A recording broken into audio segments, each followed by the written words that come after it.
मैं यार और अच्छे से बोलता हूं, मैं ऐसे शीट ना बोल के ऐसे बोलता हूं। अगर एक चार्ज का लेयर है ना, पॉजिटिव चार्ज के लेयर के कारण जो इलेक्ट्रिक फील्ड की वैल्यू आएगी वो कितनी आएगी, sigma bye 2 epsilon not. That's it. मतलब कि कंडक्टर के अंदर इलेक्ट्रिक फील्ड 0 होगा, चाहे उस पर चार्ज हो चाहे ना हो, चाहे बाहर इलेक्ट्रिक फील्ड हो चाहे ना हो, चाहे बाहर चार्ज हो चाहे ना हो, चाहे अंदर चार्ज हो। हाय एवरीवन, आज हमारा लेक्चर नंबर 11 है कैपेसिटर में, और हम लोग आज पढ़ेंगे बॉक्स प्रॉब्लम और साथ ही साथ शॉर्ट सर्किट, है ना। कैपेसिटर को शॉर्ट कैसे किया जाता है इसके बारे में हम लोग बेसिकली आज हम सीखने वाले हैं। तो वीडियो का लेंथ हमारा छोटा ही रहेगा क्योंकि बहुत ज़्यादा कंटेंट भी है नहीं, है ना इसमें। अब हमारा पूरा कैपेसिटर वाला टॉपिक पूरा का पूरा खत्म हो चुका है। तो अगले लेक्चर में हम लोग बात करेंगे डाइलेक्ट्रिक के बारे में बात कर रहे होंगे। खैर, तो थोड़ा सा बचा हुआ है यार, उसको कंप्लीट कर लेते हैं, ठीक है। तो आओ देखते हैं शॉर्ट सर्किट। अगर हम बात करें शॉर्ट सर्किट क्या होता है, तो शॉर्ट सर्किट के बारे में, शॉर्ट सर्किट बहुत नाम सुना होगा, शॉर्ट सर्किट करके। शॉर्ट सर्किट का क्या मतलब होता है, आप लोगों ने सुना होगा कि घर में सर्किट शॉर्ट हो गया, आग लग गया, ये हो गया, वो हो गया। कैसे आग लगती है, क्या हो जाता है, शॉर्ट का मतलब क्या होता है, इस पर बेसिकली हम लोग चर्चा करते हैं, है ना। तो मान लेते हैं हमारे पास क्या है, रेजिस्टेंस है। मैं रेजिस्टेंस और कैपेसिटर दोनों आपको बना के दिखाता हूं। मान लेते हैं हमारे पास क्या है, एक रेजिस्टेंस है ना, जिसका रेजिस्टेंस कितना है, कैपिटल R। और इसको मैंने एक बैटरी से क्या कर दिया, इसको कनेक्ट कर दिया, बैटरी से मैंने जोड़ दिया। और जैसे इस बैटरी से जोड़ देते हैं तो उसमें करंट फ्लो करेगा यार। और करंट की वैल्यू क्या होगी, करंट की वैल्यू आपकी होगी I बराबर V अपॉन में R। वोल्टेज मतलब वोल्टेज अपॉन में रेजिस्टेंस, है ना, वोल्टेज अपॉन में सर्किट का रेजिस्टेंस, ये आपका करंट होगा इसके अंदर, I की वैल्यू। लेकिन अगर इसी तरीके से अगर हम बात करें कि यहां पर हमारे पास क्या है, कैपेसिटर है, और अगर हमारे पास कैपेसिटर है और कैपेसिटर के अक्रॉस अगर हम V वोल्ट की बैटरी लगा देंगे, तो V वोल्ट की बैटरी लगाएंगे, इसकी कैपेसिटी कितनी है, C। तो V वोल्ट की बैटरी लगाने से क्या होगा, इस कैपेसिटर पर चार्ज आ जाएगा। वो चार्ज की वैल्यू कितनी होगी, Q बराबर C इंटू में V। इतनी सी बात है। तो अगर इसके अक्रॉस वोल्टेज लगाएंगे तो इस पर चार्ज आएगा, चार्ज की वैल्यू Q बराबर C into V, maximum charge is equal to C into V। और वहां पर अगर वो बैटरी लगाएंगे, पोटेंशियल डिफरेंस लगाएंगे रेजिस्टेंस के अक्रॉस, तो वहां पर करंट क्या आने वाली है, V अपॉन में R। अब दोनों को ही क्या करते हैं, शॉर्ट कर देते हैं। तो शॉर्ट का मतलब क्या होता है, किसी भी सर्किट को, किसी भी अप्लायंस को, किसी भी कंडक्टर को शॉर्ट करने का क्या मतलब होता है, to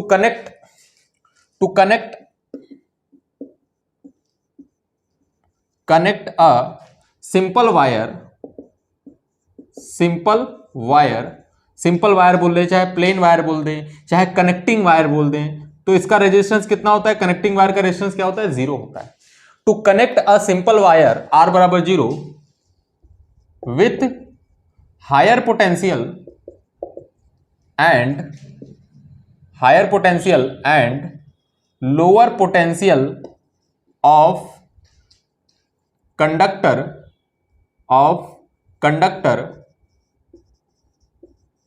directly.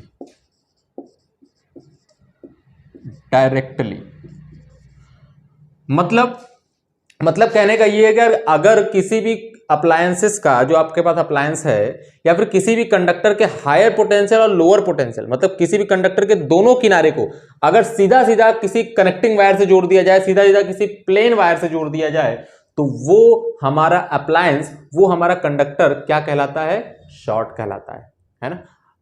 N appliance is said to be short circuited, a conductor is said to be short circuited, a capacitor is said to be short circuited when the higher potential and lower potential of the appliance is connected by a connecting wire या फिर simple wire। तो एक simple wire से higher potential positive terminal और negative terminal को connect करने को ही क्या बोलते हैं, शॉर्ट सर्किट होता है, और कुछ नहीं होता ये, है ना। सर आग कैसे लग जाती है यार, उस पर चर्चा करेंगे। सर आग कैसे लग जाती है, मतलब बेसिकली शॉर्ट सर्किट का हमारा क्या होता है, यही होता है। तो अब अगर आप ध्यान से देखें तो इसको शॉर्ट करना है, इस रेजिस्टेंस को। अब अगर इस रेजिस्टेंस को शॉर्ट करना है तो ध्यान से अगर आप देखें तो मैंने क्या कर दिया, एक वायर से स्विच लगा के इसको क्या कर दिया, कनेक्ट कर दिया। यहां पर भी वायर से स्विच लगा के इसको क्या कर दिया, कनेक्ट कर दिया। ये आपका स्विच है S, ये आपका स्विच है S। तो बहुत अच्छे से अगर तुम देखो तो स्विच अगर ओपन रहेगा, और अगर स्विच ओपन रहेगा तो क्या होगा, स्विच ओपन करने पर करंट की वैल्यू ऐसे ऐसे ऐसे ऐसे फ्लो करेगी। लेकिन जैसे ही स्विच को क्या करेंगे, क्लोज्ड कर देंगे, जैसे ही स्विच को क्या कर देंगे, क्लोज्ड कर देंगे, तो स्विच क्लोज्ड करने पर होगा क्या, स्विच क्लोज्ड करने पर यहां का पोटेंशियल और यहां का पोटेंशियल क्या हो जाएगा, सेम। जैसे यहां का मैंने पोटेंशियल बोल दिया x, तो यहां का भी पोटेंशियल कितना हो जाएगा, x। तो अब बताओ रेजिस्टेंस के दोनों किनारे का पोटेंशियल क्या हो गया, सेम। और अगर दोनों किनारे का पोटेंशियल सेम हो गया तो पोटेंशियल डिफरेंस कितने का रहा, 0। तो मैं क्या बोलूंगा, when switch is closed, when switch is closed, है ना, तो होगा क्या, when switch is closed then potential difference across the resistance is equal to 0। Potential difference across the resistance is equal to 0। और अगर पोटेंशियल डिफरेंस 0 होगा तो current की वैल्यू अपने आप क्या हो जाएगी, 0। मतलब रेजिस्टेंस में करंट कितना हो जाएगा, 0। मतलब इस पाथ में करंट नहीं होगा, इस पाथ में करंट नहीं होगा।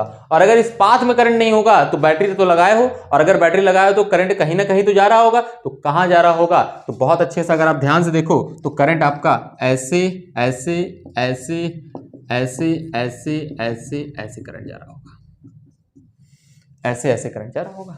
तो इस तरीके से करंट आपका चला जाता है। मतलब करंट कहां से पास कर जाएगा, जब कभी भी किसी भी सर्किट को, किसी भी कंडक्टर को आप क्या करते हो, शॉर्ट करते हो, तो करंट कहां से पास कर जाता है, उसी प्लेन वायर से पास कर जाता है, उसी कनेक्टिंग वायर से पास कर जाता है। अब सोच के देखो ये दोनों एक प्लेन वायर, इस प्लेन वायर का रेजिस्टेंस कितना है, 0। और अगर इस प्लेन वायर का रेजिस्टेंस 0 है और इस वाले वायर का रेजिस्टेंस R है, दोनों पैरेलल में कनेक्ट है ना। और अगर पैरेलल में कनेक्ट है तो मैं यही कहना चाह रहा हूं कि शॉर्ट सर्किट हमेशा पैरेलल में करते हैं। मतलब किसी भी रेजिस्टेंस को अगर शॉर्ट करना है तो पैरेलल में क्या कर दो, उसके पैरेलल में, उस रेजिस्टेंस के पैरेलल में एक कनेक्टिंग वायर जोड़ दो। और पैरेलल में कनेक्टिंग वायर जोड़ते हैं तो पैरेलल में क्या होता है यार, पैरेलल में वोल्टेज क्या होता है, कांस्टेंट। अगर पैरेलल में वोल्टेज कांस्टेंट होगा तो IR बराबर क्या होगा यार, कांस्टेंट। अगर IR कांस्टेंट होगा तो I is inversely proportional to R, I is inversely proportional to R। और अगर current inversely proportional to R हो गया, समझ रहे बात को मेरे, मैं वोल्टेज बोल रहा हूं ना कि इसके अक्रॉस वोल्टेज, इसके अक्रॉस वोल्टेज सेम रहेगा, क्योंकि दोनों एक दूसरे के पैरेलल हैं। और अगर एक दूसरे के पैरेलल हैं, वोल्टेज सेम होगा, तो IR सेम होगा, IR सेम होगा, तो इसका मतलब I inversely proportional to R। अब अगर I inversely proportional to R है तो इसका क्या मतलब है कि रेजिस्टेंस कम होगा तो करंट ज्यादा होगा, रेजिस्टेंस ज्यादा होगा तो करंट कम होगा। यही मतलब हुआ। मतलब जिस वायर का रेजिस्टेंस कम उस वायर में करंट ज्यादा, जिस वायर में रेजिस्टेंस ज्यादा उस वायर में करंट कम। लेकिन सोच के देखो, इस वाले वायर का रेजिस्टेंस है कितना, 0। अगर रेजिस्टेंस 0 हो जाएगा तो करंट बहुत ज्यादा का मतलब फुल करंट, बहुत ज्यादा का मतलब full current. 0 resistance full current, full current मतलब मैक्सिमम से मैक्सिमम जितना भी ज्यादा करंट बह सकता है वो करंट बहेगा। तो R बराबर 0 तो फुल करंट, तो पूरा का पूरा करंट कहां से पास करेगा, पूरा का पूरा करंट ऐसे ऐसे ऐसे ऐसे ऐसे ऐसे करके पास करेगा। और अगर पूरा का पूरा करंट इस पाथ से जा रहा है और मैक्सिमम से मैक्सिमम करंट बह रहा है, तो सोचो ज्यादा करंट और ज्यादा करंट है तो हीट भी क्या होगा, ज्यादा। क्योंकि थोड़ा बहुत हम लोग पढ़े हुए हैं कि हीट बराबर कितना होता है, I² R इंटू में T। मैक्सिमम करंट तो I का स्क्वायर, सबसे ज्यादा मैक्सिमम, और सबसे ज्यादा मैक्सिमम हो जाएगा तो H क्या हो जाएगा, H क्या हो जाएगा तुम्हारा, H तुम्हारा हो जाएगा बहुत ज्यादा। और अगर H बहुत ज्यादा हो जाएगा तो हीट ज्यादा, और अगर हीट ज्यादा हो जाएगा तो चीजें जल जाती हैं। और जब चीजें जल जाती हैं तो लोग बोलते हैं कि शॉर्ट सर्किट की वजह से आग लग गई। अब आपके दिमाग में एक सवाल आ रहा होगा, सर ये रेजिस्टेंस अगर 0 है, रेजिस्टेंस अगर 0 है, जिस पाथ से वो करंट जा रहा है, अगर रेजिस्टेंस 0 तो हीट भी तो 0 हो जाना चाहिए। अरे यार हीट कैसे 0 हो जाएगा, क्योंकि अगर मैं बात करूं यहां पे तो मैं कॉन्सेप्चुअली बात कर रहा हूं कि रेजिस्टेंस 0 हो जाए। क्या कोई भी वायर, जब मैं कनेक्टिंग वायर जो बोल रहा हूं इसका टेक्निकली माना जाता है रेजिस्टेंस 0 है, क्या सच में 0 होता है? तो आंसर है नहीं, कुछ ना कुछ तो रेजिस्टेंस होगा, मतलब थोड़ा बहुत रेजिस्टेंस होगा। और अगर थोड़ा बहुत रेजिस्टेंस का होता है तो हम लगभग 0 मान लेते हैं। तो कैलकुलेशन के पर्पज से अगर आप देखेंगे कि 0 मान के रेजिस्टेंस, तो यहाँ पे हीट कितना आ जाएगा, 0। लेकिन हीट 0 नहीं होगा, क्योंकि थोड़ा बहुत तो रेजिस्टेंस होता है, थोड़ा बहुत तो रेजिस्टेंस होता है। तो एक स्लोगन याद करेंगे यार कि ऐसा कोई तार नहीं जिसका कोई आर नहीं। मतलब दुनिया में हमारे पास ऐसा कोई अप्लायंस नहीं होगा, दुनिया में ऐसे हमारे पास ऐसा कोई कंडक्टर नहीं है, ऐसा कोई तार नहीं है जिसका कोई आर नहीं होता। मतलब कुछ ना कुछ रेजिस्टेंस तो होगा ही होगा, ठीक है। तो इसका भी कुछ ना कुछ रेजिस्टेंस तो होगा ही होगा, लेकिन फॉर सेक ऑफ कैलकुलेशन हम इसके रेजिस्टेंस को क्या ले लेते हैं, 0। और अगर इसकी रेजिस्टेंस के 0 ले लेते हैं तो ज्यादा समझ में आता है, क्योंकि बहुत बहुत कम है। कनेक्टिंग वायर है, कनेक्टिंग वायर है। अगर कनेक्टिंग वायर का मतलब क्या, मतलब किसी चीज को कनेक्ट करने के लिए जो हमने वायर यूज किया है, तो बताओ उसका रेजिस्टेंस कितना होना चाहिए, बहुत कम से कम, वही कनेक्टिंग वायर है। तो उसका रेजिस्टेंस कितना होगा, 0, मतलब 0 के बहुत पास होगा। और अगर 0 के बहुत पास होगा तो ये 0 तो नहीं हुआ, और अगर 0 नहीं हुआ करंट बहुत ज्यादा, आर की वैल्यू बहुत कम तो करंट की वैल्यू बहुत ज्यादा। इसलिए मैंने क्या लिखा, आर टेंडिंग टू 0 लिख लो यार, लिख लो। जब आर टेंडिंग टू 0 होगा तो करंट की वैल्यू क्या होगी, फुल करंट, मैक्सिमम करंट। जितनी ज्यादा मैक्सिमम करंट होगी तो आई स्क्वायर की वैल्यू उतनी ज्यादा, आर की वैल्यू भी उतनी ज्यादा, ये ज्यादा और एच की वैल्यू बहुत ज्यादा। और अगर बहुत ज्यादा होगा तो सर्किट में आग लग जाती है। सर्किट में क्या लग जाती है, आग लग जाती है। इसी को बोलते हैं शॉर्ट सर्किट। तो रेजिस्टेंस का करो चाहे कैपेसिटर का करो। अब यहां पे भी देखो कैपेसिटर में क्या होगा, कैपेसिटर को जैसे ही कनेक्ट करेंगे तो यहां का पोटेंशियल और यहां का पोटेंशियल, दोनों का पोटेंशियल क्या हो जाता है, सेम। और अगर दोनों का पोटेंशियल सेम हो जाता है तो पोटेंशियल डिफरेंस क्या हो जाएगा, अक्रॉस दी कैपेसिटर क्या हो जाएगा, 0। अब सोचो ना कि पोटेंशियल Q बराबर कितना होता है, Q बराबर C इंटू पोटेंशियल डिफरेंस होता है ना, C into potential difference. CV जो लिखते हो तो V क्या होता है आपका, पोटेंशियल डिफरेंस। अगर पोटेंशियल डिफरेंस अगर 0 हो जाएगा तो चार्ज की वैल्यू क्या हो जाएगी, इंप्लाइज चार्ज की वैल्यू क्या हो जाएगी, 0। मतलब इस कैपेसिटर पे कोई भी चार्ज नहीं होगा। और अगर इस कैपेसिटर पे कोई चार्ज नहीं होगा मतलब यहां से जो करंट फ्लो करेगा ऐसे ऐसे ऐसे ऐसे ऐसे ऐसे ऐसे, मतलब इस पर कोई चार्ज नहीं होगा आफ्टर शॉर्ट सर्किट। लेकिन शॉर्ट सर्किट नहीं करेंगे तो चार्ज होगा, लेकिन जैसे ही शॉर्ट सर्किट कर दोगे तो चार्ज नहीं होगा। यहां पर भी कोई करंट नहीं होगा। कैपेसिटर के केस में क्या बोलेंगे, कैपेसिटर पर चार्ज नहीं होगा। रेजिस्टेंस के केस में क्या बोलेंगे, रेजिस्टेंस में करंट नहीं होगा। अब सोचो जिस रेजिस्टेंस में करंट ही नहीं है तो क्या उसका इक्विवेलेंट हम लिखेंगे कभी नहीं, उसको हिसाब में कंसीडर करेंगे ही नहीं। भाई साहब जो वायर हमारा चल ही नहीं रहा है, जैसे मान लो ये हमारा क्या है, बल्ब है, और अगर ये बल्ब है, हमने 50 रुपए का बल्ब खरीद के लाया और उसको शॉर्ट सर्किट घर में कर दिया, और अगर शॉर्ट सर्किट कर दिए तो बताओ वो बल्ब तुम्हारे काम का है या बिना काम का, तो आंसर क्या है, बिना काम का। वो बिना काम का है, वो जल नहीं रहा है, मेरे काम का नहीं है, मेरे काम का नहीं है, जल नहीं रहा है, तो वो सर्किट में क्या, सर्किट में जो बिजली की बिल आएगा उसमें इस वाले पावर का, इस वाले बल्ब का कोई रोल नहीं है, इस वाले रेजिस्टेंस का कोई रोल नहीं है। अगर इसका कोई रोल नहीं है तो इसको सर्किट में काहे मानेंगे। जो चीज हमारे घर में चल ही नहीं रही हो, जैसे मान लेते हैं हमारे घर में कई रॉड लगी हुई हैं, 5 रॉड लगी हुई हैं, 5 रॉड में से 4 जल रहा है, 1 रॉड नहीं जल रहा है, तो उसका बिजली बिल नहीं आएगा ना। और उसका बिजली की बिल नहीं आएगा तो फिर लगाने और न लगाने से कोई मतलब नहीं रहा, क्योंकि वो जल ही नहीं रहा है, खराब हो चुका है ना। ऐसा समझो ये खराब हो चुका है, करंट जा ही नहीं रहा, ये चल ही नहीं रहा, ये चल ही नहीं रहा, काम ही नहीं कर रहा, तो इसको कभी भी हिसाब में कंसिडर नहीं करेंगे। समझ रहे बात को। तो इसका इक्विवेलेंट रेजिस्टेंस क्या हो जाएगा, इसको जब छोड़ दोगे तो इक्विवेलेंट रेजिस्टेंस कितना हो गया, 0, क्योंकि ये तो प्लेन वायर है। आप ऐसे भी देख सकते हैं, ये दोनों पैरेलल में है ना, और अगर पैरेलल में है तो R1 R2 upon R1 plus R2 करके देख लो, इक्विवेलेंट रेजिस्टेंस आपका फिर भी 0 आएगा। R इंटू 0 अपॉन में R प्लस 0, इक्विवेलेंट रेजिस्टेंस कितना आएगा, 0 आ जाएगा। उसी तरीके से इस पर चार्ज नहीं है, और जब इस पर चार्ज नहीं होगा तो ये भी हमारा काम नहीं करेगा, और ये भी काम नहीं करेगा। भाई कैपेसिटर काहे लगाते हैं, चार्ज को स्टोर करने के लिए, ये तो चार्ज ही स्टोर नहीं कर रहा है। मैंने शॉर्ट कर दिया, चार्ज इसके पास आ ही नहीं पा रहा है, और अगर इस कैपेसिटर के पास चार्ज नहीं आ पा रहा है तो ये अपना काम नहीं कर पा रहा। जो काम ये करता है, इसका काम क्या है, इसका काम है चार्ज को स्टोर करना, लेकिन हमने शॉर्ट कर दिया, ये चार्ज स्टोर कर ही नहीं पा रहा, तो इसको हिसाब में कंसीडर नहीं करेंगे। मतलब इस सर्किट का C इक्विवेलेंट कितना हो गया, 0, उसका R इक्विवेलेंट 0, इसका C इक्विवेलेंट 0। समझ गए बात। चलो आगे बढ़ते हैं। यही था आपका क्या, यही आपका शॉर्ट सर्किट होता है, और कुछ खास बात नहीं होती शॉर्ट सर्किट में। एक आध क्वेश्चन करते हैं यार, देखते हैं किस तरीके से क्वेश्चंस बनाए जाते हैं, उसके बाद आगे बढ़ जाएंगे।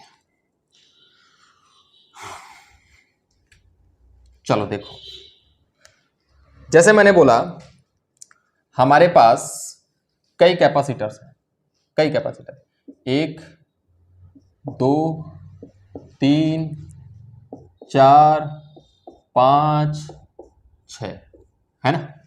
और इसको मैंने क्या कर दिया, कनेक्ट कर दिया। किस तरीके से कनेक्ट किया, इस तरीके से ऐसे कनेक्ट कर दिया, इस तरीके से इसे कनेक्ट किया, इस तरीके से कनेक्ट करके यहाँ पे जोड़ दिया। ठीक है, ये पॉइंट हो गया आपका A, और ये पॉइंट आपका हो गया B। Each capacitor has capacitance C। Her capacitor के पास कितना कैपेसिटेंस है, C है। इसका भी C, इसका भी C, इसका भी C, C C C। आपसे पूछ रहा है find out the equivalent capacitance across A and B। अब आपको ए और बी के अक्रॉस इक्विवेलेंट कैपेसिटेंस निकालना है, तो कैसे आप सॉल्व करेंगे? तो ध्यान से देखिए कौन सा सर्किट, कौन सा कैपेसिटर आपका शॉर्ट सर्किट है। तो ध्यान से अगर तो आप देखेंगे तो ये वाला कैपेसिटर और ये वाला कैपेसिटर शॉर्ट सर्किट है। सर कैसे सर, ये वाला कैपेसिटर शॉर्ट सर्किट कैसे हो गया सर? इसके एक किनारे पे कनेक्टिंग वायर तो है लेकिन दूसरे किनारे पे कनेक्टिंग वायर नहीं है ना भाई साहब? ये दोनों मिलाकर शॉर्ट सर्किट है। देखो ना, इनको एक एक करके देखो, इन दोनों कैपेसिटर को मिला के देखो। अब अगर इन दोनों कैपेसिटर को मिला के देखो, इनका कुछ ना कुछ इक्विवेलेंट आएगा, और अगर इनका कुछ ना कुछ जो इक्विवेलेंट आएगा, उसके लेफ्ट वाले और उसके राइट वाले किनारे पर ये कनेक्टिंग वायर है, तो इसका इक्विवेलेंट क्या हो जाएगा? शॉर्ट सर्किटेड हो जाएगा। और अगर इसका इक्विवेलेंट शॉर्ट सर्किट हो गया, इसका मतलब ये दोनों भी शॉर्ट सर्किट रहे होंगे, तभी तो वो इक्विवेलेंट शॉर्ट सर्किट हुआ है। इसलिए हम क्या बोलेंगे? ये हमारा क्या हो गया? शॉर्ट हो गया। ये तो बचा हुआ है, क्या ये भी शॉर्ट सर्किटेड है क्या? नहीं, ये शॉर्ट सर्किट नहीं है। क्यों? क्योंकि इस कैपेसिटर का जो एक प्लेट है कनेक्टिंग वायर से जुड़ा है, लेकिन कनेक्टिंग वायर का दूसरा किनारा दूसरे कैपेसिटर के दूसरे प्लेट से जुड़ा है, तो ये वाला क्या नहीं है? मेक श्योर शॉर्ट सर्किटेड नहीं है। मेक श्योर कैपेसिटर के दोनों प्लेट एक ही वायर से कनेक्टेड होने चाहिए। अगर एक ही वायर से कनेक्टेड है तो क्या हो जाएगा? तो वो शॉर्ट सर्किटेड हो जाएगा, क्योंकि इसका जो इक्विवेलेंट आएगा ना वो ऐसे आएगा, और इसके इस वाले किनारे पर और इस वाले किनारे पर जो इन दोनों का सी डैश आएगा, ये शॉर्ट सर्किट हो गया। सी डैश क्या हो गया? शॉर्ट सर्किट हो गया। इनका इक्विवेलेंट जो आएगा सी डैश शॉर्ट सर्किट हो गया। सी डैश की वैल्यू कितनी आएगी? C/2, अगर ये सीरीज में है, दिख रहा है सीरीज में, है ना? खैर, तो इसका मतलब ये शॉर्ट सर्किट नहीं है, ये नहीं है, ये नहीं है, खाली ये दोनों है। और अगर खाली ये दोनों है तो हम इक्विवेलेंट निकाल सकते हैं यार। ये तीनों आपस में पैरेलल होंगे, पहले क्वेश्चंस कराया हूं मैं, और जो आंसर आएगा इसका पैरेलल वाला, वो इससे क्या हो जाएगा? सीरीज में हो जाएगा। समझ रहे बात को? इस चीज को मैं दूसरे तरीके से बोल सकता हूं, आपको दिखाता हूं दूसरे तरीके से। देखो, जैसे मैंने आपसे कहा, वही मेथड जो लगाते हैं हम बार बार, कि ये पॉइंट ए है तो ये भी पॉइंट क्या हो गया? ए हो गया। ये पॉइंट क्या हो गया? ए हो गया, क्योंकि कंडक्टर के हर एक पॉइंट का पोटेंशियल क्या होता है? सेम होता है ना। तो इसका पोटेंशियल मैंने ए मान लिया, ए है, इसका भी पोटेंशियल कितना हो गया? ए। अब मैंने क्या किया? बी तो यहां है, लेकिन इधर मैंने क्या मान लिया? एक्स मान लिया। ये एक्स हो गया, तो ये वाला भी क्या हो गया? एक्स हो गया। ये वाला भी क्या हो गया? एक्स हो गया। ये वाला भी क्या हो गया? एक्स हो गया। ये वाला भी क्या हो गया? एक्स हो गया। मुझे इक्विवेलेंट कैपेसिटेंस निकालना है, किसके अक्रॉस निकालना है? ए और बी के अक्रॉस निकालना है। तो क्या करोगे यार? तो करोगे क्या? एक तरफ ए, दूसरी तरफ बी, और बीच में क्या बनाओगे? एक्स। बीच में क्या बना दोगे? एक्स। बीच में एक्स बना दिया। ये ने बताया था कि दो पॉइंट मिले, जिन दो पॉइंट के अक्रॉस इक्विवेलेंट कैपेसिटेंस निकालना है उनको किनारे बनाओ, और जो पॉइंट बच जाए उसको बीच में बनाओ। तो ये ए हो गया, ये बी हो गया, बीच में क्या हो गया तुम्हारा? एक्स हो गया। अगर बीच में एक्स हो गया तो ध्यान से अगर तुम देखो तो ए और एक्स के बीच में एक कैपेसिटर, अगेन ए और एक्स के बीच में एक कैपेसिटर, अगेन ए और एक्स के बीच में एक कैपेसिटर। दिख गया? पैरेलल है तीनों। यस। ये बताओ, यक्स और यक्स के बीच में दो कैपेसिटर, बताओ यक्स और यक्स के बीच में कैसे बनाओगे? नहीं बना सकते। इसका पोटेंशियल अगर यक्स है, इसका पोटेंशियल यक्स है, दोनों के बीच का पोटेंशियल डिफरेंस कितना आएगा भाई? जीरो। तो ऑब्वियस सी बात है, पोटेंशियल डिफरेंस जीरो, तो इस पर चार्ज कितना होगा? दोनों के इक्विवेलेंट पर चार्ज कितना होगा? जीरो। और चार्ज जीरो होगा तो उसको हम हिसाब में कंसीडर नहीं करेंगे, क्योंकि वो खराब हो चुका है, काम नहीं कर रहा है मेरा। और अगर काम नहीं कर रहा है तो ठीक है। ध्यान से देखो, बी और एक्स के बीच में एक कैपेसिटर, तो ये सीरीज में हो गया इसके। ये कितना हो जाएगा? सी।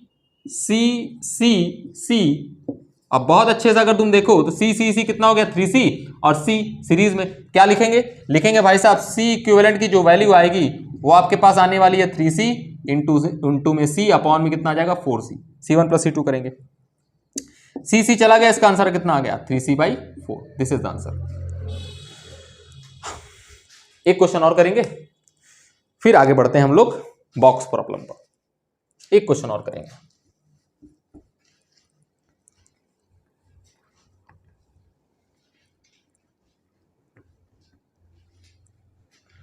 देखो, इस तरीके से फिर से अगेन हमारे पास 6 कैपेसिटर है, 2 2 4 2 6। इसको यहां से कनेक्ट कर दिया, है ना? फिर उसके बाद इसको कहां से कनेक्ट करूं? इसको यहां से कनेक्ट कर दिया। फिर उसको यहां से, हाँ, कनेक्ट कर दिया। ठीक है, क्वेश्चन कर रहा है find out the equivalent capacitance across A and B. A और बी के अक्रॉस इक्विवेलेंट कैपेसिटेंस बताना।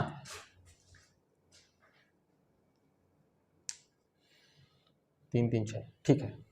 क्या करेंगे, ध्यान से देखो तो इसका पोटेंशियल कितना हो गया ए, इसका कितना हो गया ए, इसका कितना हो गया ए, इसका कितना हो गया ए, ये भी कितना हो गया ए, ये भी कितना हो गया ए, ये कितना हो गया ए, ये कितना हो गया ए, ये कितना हो गया ए, ये वाला कितना हो गया ए, और ये वाला कितना हो गया ए।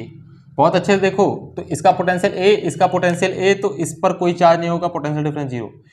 इन दोनों के इक्विवेलेंट जो आएगा उस पर भी चार्ज नहीं होगा, क्योंकि यहाँ का पोटेंशियल है, यहाँ का पोटेंशियल है, कट गया। बहुत अच्छे से देखो, इन दोनों पर भी कोई चार्ज नहीं आएगा, ये भी कट गया। तो सिर्फ क्या बचा, ए और बी के बीच में एक ही कैपेसिटेंस बचा है, एक ही कैपेसिटर बचा है। तो सी इक्विवेलेंट की वैल्यू कितनी हो जाएगी आपके पास, सी इक्विवेलेंट की वैल्यू सी। तो इस तरीके से पहचानते हैं यार, कोई खास बात नहीं होती है, बस जो बातें बोला उसको ध्यान रखिएगा, है ना, कि जिस कैपेसिटर के दोनों पॉइंट का पोटेंशियल अगर सेम आ जाए, अर्थात पोटेंशियल डिफरेंस 0 आ जाए, तो उसको हम हिसाब में कंसीडर नहीं करेंगे, उसको सी इक्विवेलेंट में हम नहीं लेते हैं। बात खत्म। चलो आगे बात करते हैं बॉक्स प्रॉब्लम। कौन सा, इलेक्ट्रिकल बॉक्स प्रॉब्लम। मतलब क्यूब के हर साइड्स में क्या लगा होगा, कैपेसिटर लगा होगा। क्यूब के हर साइड में कैपेसिटर लगा होगा, आपको इक्विवेलेंट कैपेसिटेंस पूछेगा, बस, और क्या पूछेगा, है ना। चलो 3 केस दिखाते हैं, हमारे पास 3 केस हैं। ये हमारे पास इस तरीके से क्यूब है ना, इस तरीके से हमारे पास क्यूब है।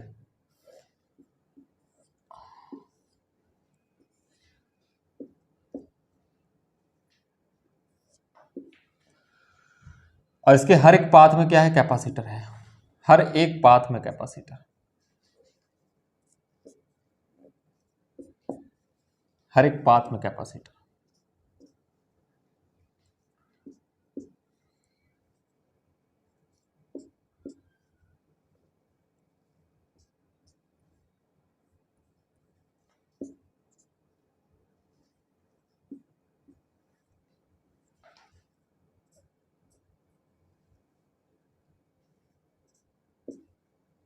ठीक है, each capacitor has capacitance C, each capacitor has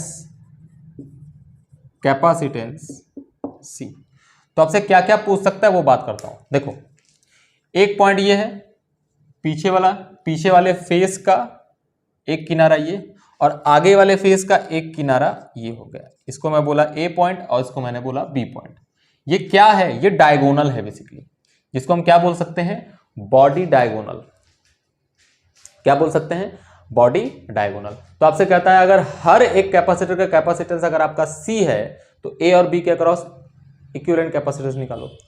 आपको ये क्वेश्चन का आंसर प्रूफ करके दिया गया था किरचॉफ लॉ की मदद से, केवीएल की मदद से, है ना। लेकिन आज मैं डायरेक्ट बताने वाला हूं, और भी दो तीन पॉइंट्स होंगे जिनके अक्रॉस इक्विवेलेंट कैपेसिटेंस निकाला जाएगा।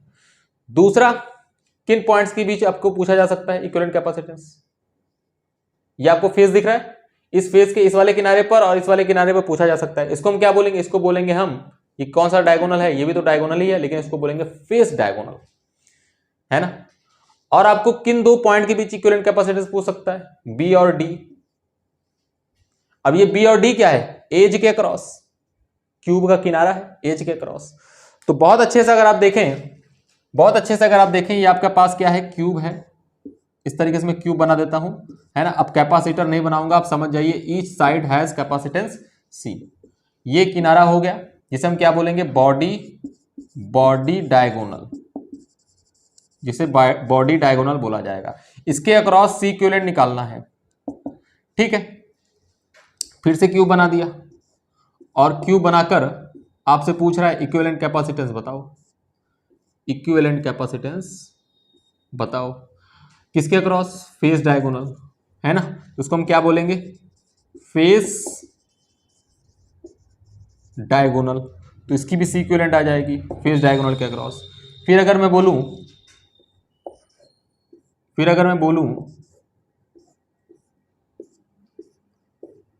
ये क्यूब है ना, ये क्यूब है, ये किनारा आपका हो गया, ये किनारा हो गया। इस दोनों किनारे का क्रॉस निकालना है तो इसको हम क्या बोलेंगे, along edge, across edge, across edge, किनारे के अक्रॉस निकालना है सी इक्विवेलेंट की वैल्यू यहां भी। तो डायरेक्ट रिजल्ट बता रहा हूं मैं इसका यार, ध्यान देना, डायरेक्ट रिजल्ट बता रहा हूं, है ना।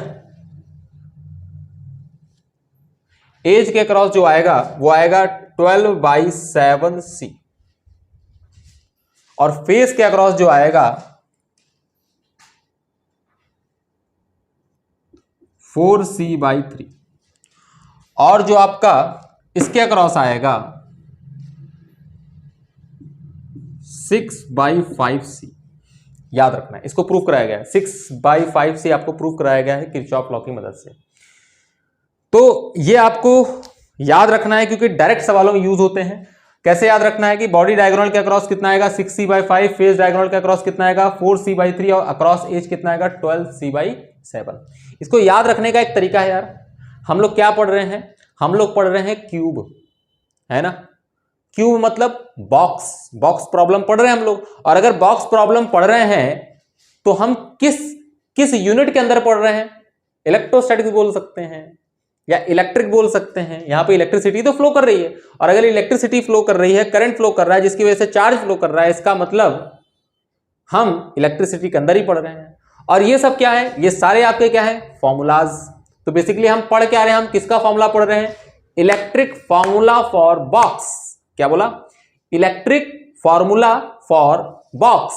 इलेक्ट्रिक से बना ई, फॉर्मूला से बना एफ, बॉक्स से बना बी। अरे इलेक्ट्रिक का पहला अक्षर ई है ना, फॉर्मूला का पहला अक्षर एफ है, और फॉर बॉक्स, बॉक्स का पहला अक्षर बी है। तो ई का क्या मतलब होता है, ई का मतलब होता है एज, एफ का मतलब होता है फेस, बी का मतलब होता है बॉक्स। ऐसे ऐसे ऐसे बनाओ, उसके बाद गिनती करना स्टार्ट कर दो। गिनती तो आती होगी आपको, 1 2 3 4। तो बहुत अच्छे से अगर आप देखें, गिनती आपको स्टार्ट करना है ऊपर से, 1 2 1 2 3 4 5 6 7। क्या बोला मैंने, बोला 1 2 3 4 5 6, और बचा जो 7। फिर से देख लो, 1 2 3 4 5 6 7, और हर जगह क्या लगा दो, सी सी सी। याद हो जाएगा, याद हो जाएगा आपको कि हर 2 पॉइंट के अक्रॉस कितना इक्विवेलेंट कैपेसिटेंस होता है। बॉडी डायगोनल के अक्रॉस 6c/5, ऐसे बॉडी डायगोनल, है ना। बॉक्स लिख दिया क्या मैं, बॉडी, इसका मतलब होता है बॉडी डायगोनल, है ना, बी से body diagonal. 6c/5, face diagonal के अक्रॉस कहां है, फेस यहां है, 4c/3, और अक्रॉस एज कितना हो जाएगा 12c/5। एकदम आसान है ना। अब इस पे क्वेश्चंस बनाएगा तो क्या क्वेश्चन बना लेगा यार तुमसे, बस बहुत ज्यादा जो भी बनाएगा आपका बस इतना ही पूछ सकता है, आपसे बस इतना ही पूछ सकता है कि 2 एज बना देगा, सॉरी 2 क्यूब बना देगा। इस तरीके से एक क्यूब ये बना देगा आपके सामने, है ना, और एक क्यूब ये बना देगा आपके सामने, और दोनों को कनेक्ट कर देगा। दोनों को क्या कर देगा, कनेक्ट कर देगा, ऐसे ऐसे कनेक्ट कर दिया आपको, ठीक है। और एक किनारा ये हो गया, एक किनारा ये हो गया। ये आपका क्या है, ये आपका है ए, ये आपका है बी, और क्वेश्चन में क्या कहा जा रहा है, each side has capacitor of capacitance C. Each side has capacitor of capacitance C, then find out the equivalent capacitance across A and B. बस इतना सवाल पूछा है। बस पहचानना ये है कि ये कौन सा है, बॉडी डायगोनल, ये किनारा और ये किनारा बॉडी डायगोनल, और ये कौन सा है, सामने वाला फेस ही है, फेस डायगोनल। तो क्या लिखेंगे, C equivalent is equal to body diagonal C B plus कैसे कर सकते हैं, सीरीज में होगा ना, ये सीरीज में होगा ना। क्या लिखेंगे, ऐसे लिखेंगे 1/1 सी इक्विवेलेंट। अरे ये किनारा, ये उसका पूरा इक्विवेलेंट और इसका पूरा इक्विवेलेंट सीरीज में ना होगा, सीरीज में होगा तो क्या लिखेंगे 1/CB plus 1 face diagonal. Face diagonal मतलब CF, बहुत अच्छे से देखो तो इसकी वैल्यू कितनी आ जाएगी, सी इक्विवेलेंट बॉडी डायगोनल के अक्रॉस कितना आया 6c/5, पलट दोगे तो कितना आ जाएगा, नीचे 6c आ जाएगा, प्लस फेस डायगोनल 4c/3, तो पलट दोगे तो कितना आ जाएगा, ये आ जाएगा 4c। ठीक है, बस इसी को सॉल्व करो, सॉल्व करके आंसर निकालो, जो आए वो आपका आंसर हो जाएगा और आपके खाते में नंबर आ जाएगा। ठीक है, बस इसी तरीके से क्वेश्चंस पूछे जाते हैं। पूरी की पूरी इक्विवेलेंट कैपेसिटेंस निकालने की टेक्निक पूरी बता दिया गया है। पूरा अगर आपको समझ में आया है तो बहुत अच्छा है, नहीं आया है तो आप दोबारा उसको रिपीट करके वीडियो देखिए, जरूर समझ में आएगा, है ना। इक्विवेलेंट कैपेसिटेंस की मैंने सारी बातें कर ली हैं। अब हम अगले लेक्चर में मिलेंगे तो किसके साथ मिलेंगे, डाइलेक्ट्रिक के साथ मिलेंगे। डाइलेक्ट्रिक पढ़ेंगे, फिर पैरेलल प्लेट कैपेसिटर के अंदर डाइलेक्ट्रिक डाल के उसकी इक्विवेलेंट कैपेसिटेंस निकालेंगे, उसकी कैपेसिटी बेसिकली निकालेंगे और देखेंगे क्या क्या फर्क पड़ता है। ठीक है, तब तक के लिए पढ़ते रहिए। Thank you very much.